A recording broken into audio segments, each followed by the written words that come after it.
Let me tell you something that nobody in your life is going to say out loud. Some people are not confused. They are not immature.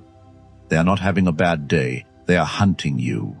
And right now, today, there's a decent chance someone in your immediate circle is running a quiet campaign against you. Not in front of you, never in front of you. Behind your back, in rooms you'll never enter, in conversations you'll never hear. Shifting perceptions, planting seeds, repositioning you as the problem, so that when they eventually move against you, everyone already believes their version. That's the game. And here's the brutal truth most self-help content will never give you. Being a good person does not protect you from this. Being kind does not protect you. Being fair, being transparent, being the bigger person, none of it protects you. Strategy protects you. Machiavelli understood something about human nature that made him one of the most dangerous thinkers in recorded history. He understood that the world is not divided into good people and bad people. It's divided into the aware and the unaware. And the unaware always lose. This video is about changing which side you're on. These are the 10 psychological rules that shift power back into your hands. Not with anger, not with noise, not with drama. With cold, calculated, invisible strategy. Stay until the end, because Rule 10 is the one most people never have the stomach to execute, and it's the reason they keep getting played. The trap is always set before you see it. That comment designed to humiliate you in front of others. That subtle accusation wrapped in concern. That passive undermining disguised as advice. None of it is accidental. Every single move was designed to produce one thing, your reaction. Here's what a reaction gives them: your emotional state, your threat level, your awareness of what they're doing, your insecurities, live and exposed. When you react first, you hand them a psychological blueprint of exactly who you are under pressure. And a dirty player with a blueprint is a surgeon with a scalpel. They know exactly where to cut next time. Machiavelli didn't moralize about this. He was clinical. He said, the first man to reveal his position in battle has already lost half the fight. Think about what that means in your daily life. When your colleague makes that remark in the meeting and your jaw tightens, they see it. When your family member says that thing and you immediately start defending yourself, they have what they needed. When your rival does something underhanded and you march straight toward confrontation, they were counting on it. The rule is simple but extraordinarily difficult to execute. You feel nothing. You show nothing. You say almost nothing. Not because you're weak, not because you're afraid. Because you understand something they don't. Information is more valuable than satisfaction. And when you react, you give information. When you stay still, you collect it. Silence is not passivity. Silence is reconnaissance. Let them wonder if they hit the target. Let them wonder if you noticed. Let them wonder if you care. That uncertainty, that not knowing, is the first crack in their confidence. And you didn't have to do a single thing. Most people think conflict is about what is said. It isn't. Conflict is about how the situation is being interpreted. Who's the reasonable one and who's the unstable one? Who's the professional and who's the difficult one? Who's the victim and who's the aggressor? That's the frame. And whoever controls the frame wins regardless of the facts. Dirty players are masterful at frame control because they start working the room before you even know there's a room to work. By the time you arrive to defend yourself, the jury has already been seated and the opening statement has already been made. You are already on trial in their version of events. And the moment you start explaining yourself, you confirm it. This is a critical concept.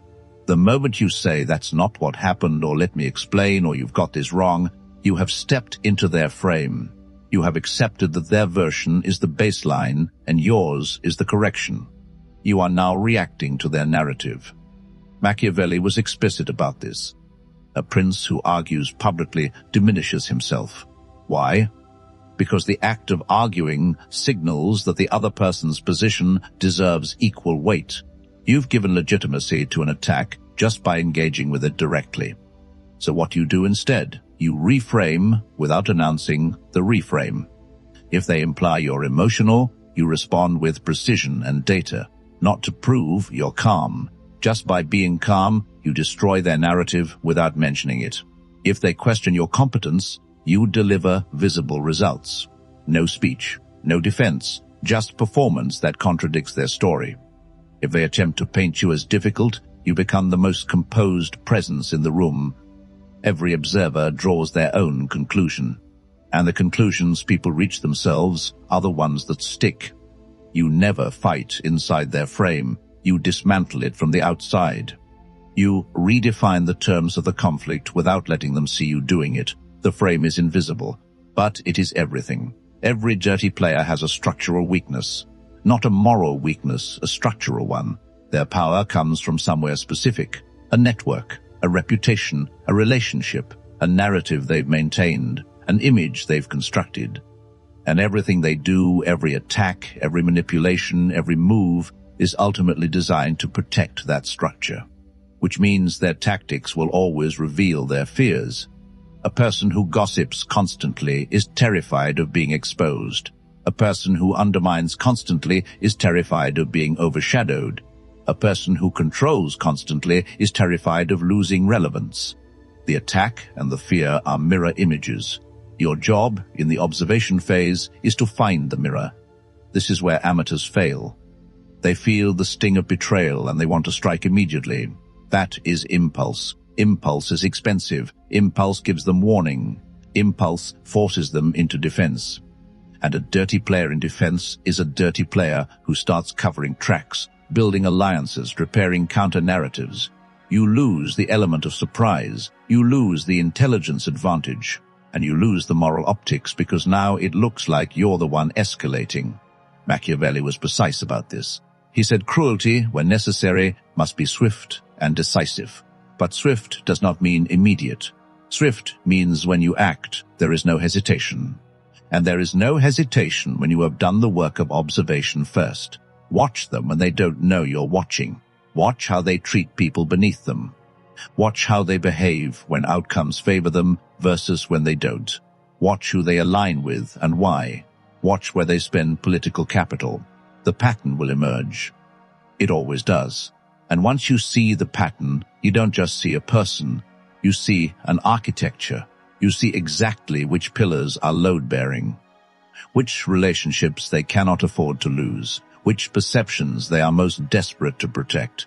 That is where you will eventually apply pressure. Not yet, but the map is being drawn. Most fights that look like arguments are actually reputation wars in disguise. And reputation wars are not won in the moment of conflict. They are won in the weeks and months before and after. When a dirty player attacks you, their actual goal beneath the surface is rarely about the specific issue. Their goal is to shift how people perceive you, to create doubt, to plant the idea that maybe you're not as capable, as trustworthy, as stable as people assumed. Just enough doubt. Just a seed. Because once the seed is planted, perception does the rest of the work for them.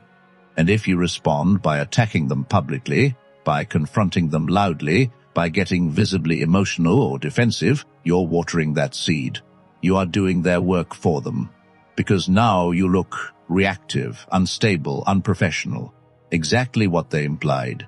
The counter is not a counterattack. It's a counter-narrative. And counter-narratives are built quietly. You become more visible in environments where your competence is undeniable. You strengthen relationships with people whose opinions matter. You deliver results that contradict the doubt. You build a version of yourself in the minds of observers that is so clear and so consistent that the attack simply doesn't land anywhere. There's a Machiavellian principle here that is devastatingly effective. He called it the advantage of appearing above conflict. A prince who doesn't seem bothered by lesser attacks appears more powerful than one who reacts to every provocation, because reaction implies vulnerability. Stillness implies there is nothing to be vulnerable about. Let them talk. While they're talking, you're building. And here's what most people miss. You don't have to expose them. You just have to outgrow them. When your position rises and theirs stagnates, when your reputation solidifies and theirs remains thin, the gap becomes its own statement. You never had to say a word. The most devastating thing you can do to someone who attacked your reputation is to make their attack irrelevant. This is where most decent people get it completely wrong. They've been raised to believe that the high road means forgiveness. That restraint means letting it go. That being the bigger person means absorbing the behavior and moving on. And because of that belief, they get played again, and again, and again. Machiavelli was blunt about this. A ruler who forgives every betrayal does not look merciful. He looks weak. And weakness is an invitation. Every time you absorb mistreatment without consequence, you teach the other person that mistreating you is safe. You are literally training them to do it again. But the solution is not explosive retaliation.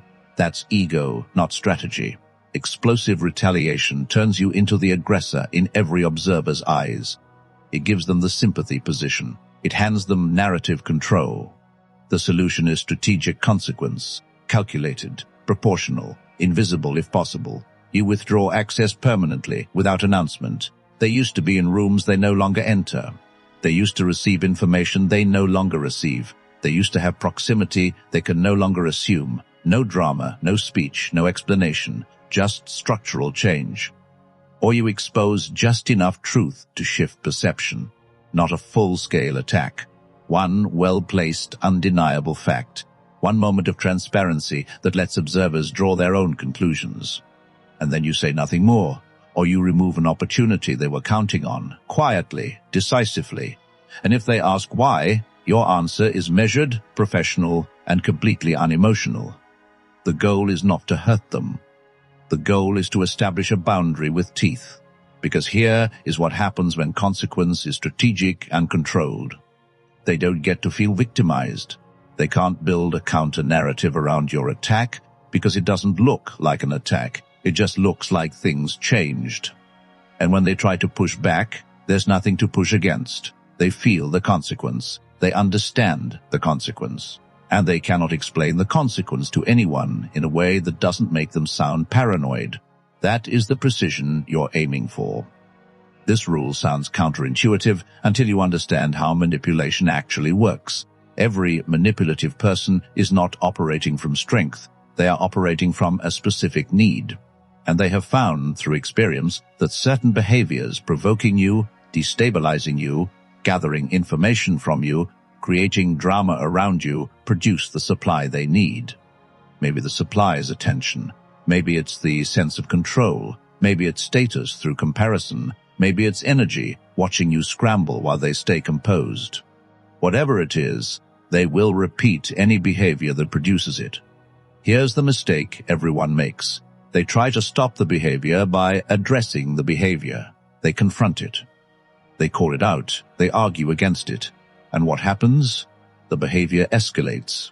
Because the confrontation is itself a form of supply. You reacted. You gave energy.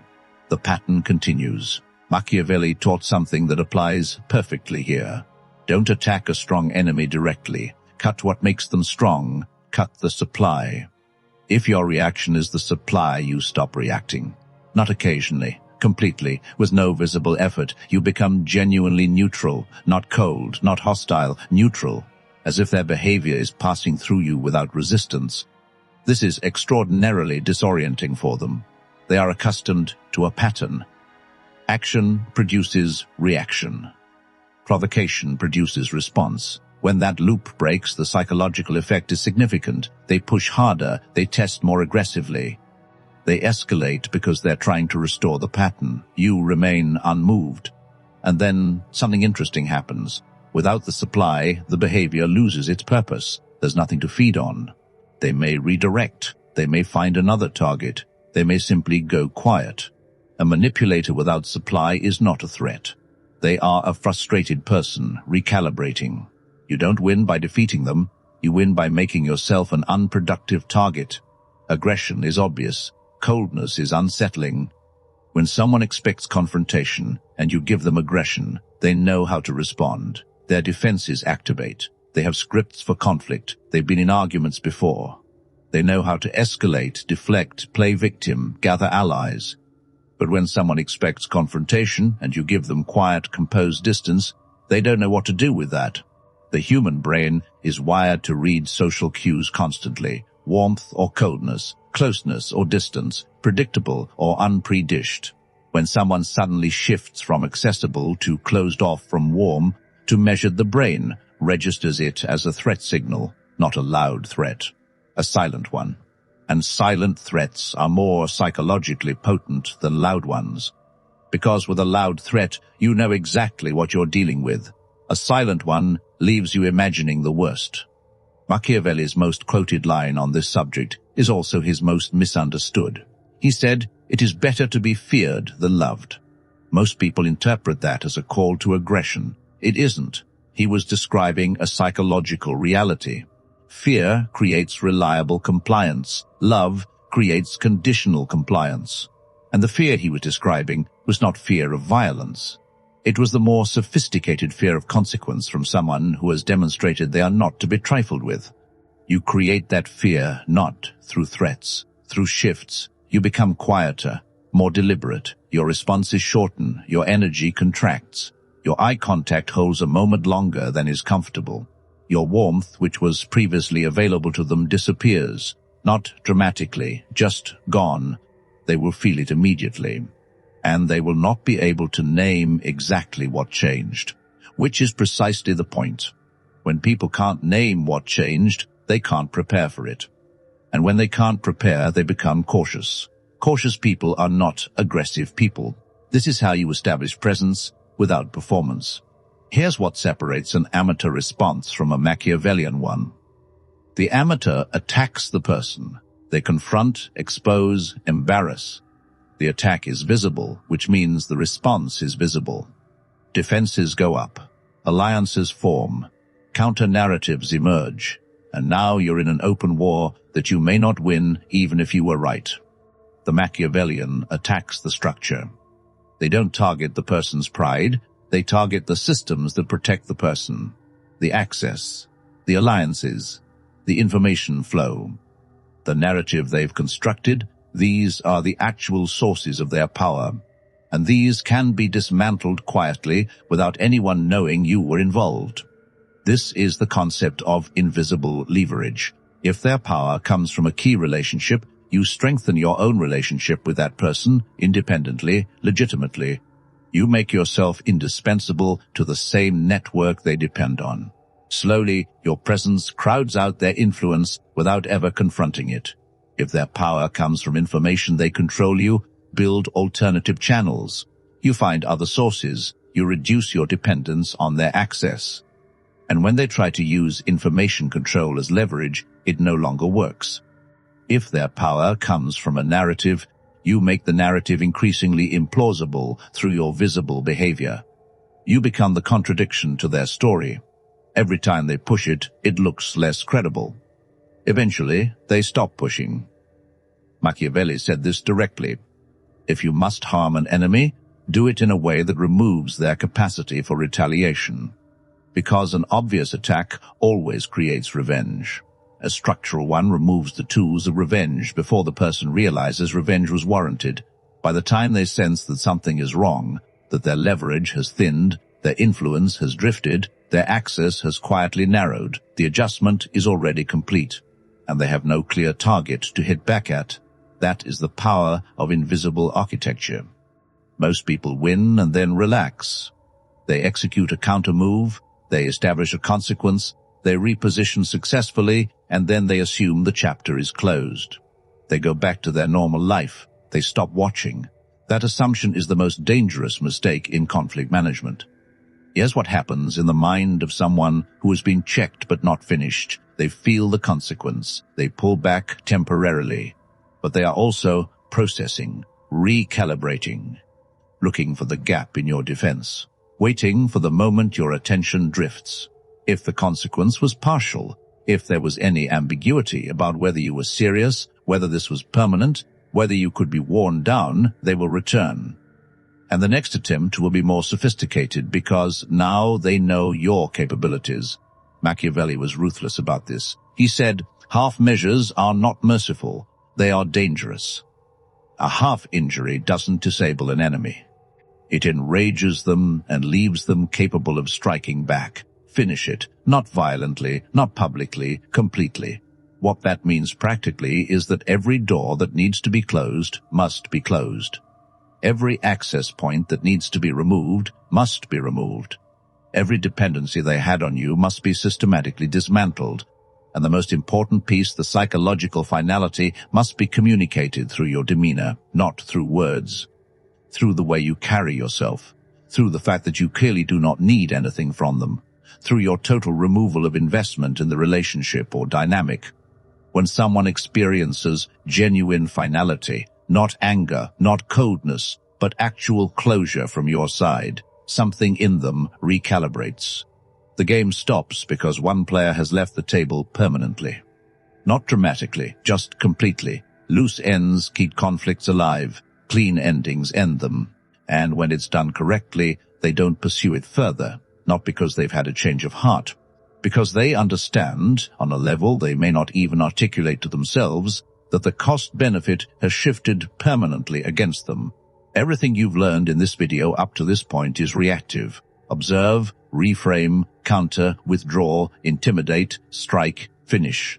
But the deepest level of this psychology, the level that 20 years of studying power dynamics teaches you, is that the ultimate goal is not to win against dirty players. Is to become the kind of person dirty players don't target in the first place. Here's what experienced hunters know. They don't waste energy on targets that will cost more than they yield. They select targets based on perceived vulnerability, emotional reactivity, predictable responses, clear insecurities, obvious pressure points, dependence on external validation. These are the markers that make someone worth playing. And every rule in this video, every shift in how you carry yourself, how you respond under pressure, how you communicate without over-explaining, how you project consequence through calm rather than aggression, all of it contributes to erasing those markers. When you no longer react emotionally, they lose their leverage tool. When you no longer need their validation, they lose their incentive. When you no longer telegraph your insecurities, they lose their map.